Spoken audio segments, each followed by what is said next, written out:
അല്ല നിനക്കെന്താ എന്നോട് പറയാനുള്ളേ? എടാ എടാ ഇത് തന്നെ ഞാൻ നിന്റെ അടുത്ത് പറയാൻ വന്നേ ഇല്ലേ?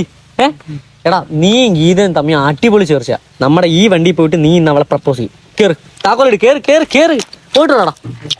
കൈ നീട്ടുന്നു സാഗരം, കരയോടുന്നു സൗഹൃദം, പിരിയാൻ വയ്യെന്നോതുന്നു മാനസം, കനലായെരിയും നെഞ്ചകം, കഥയിൽ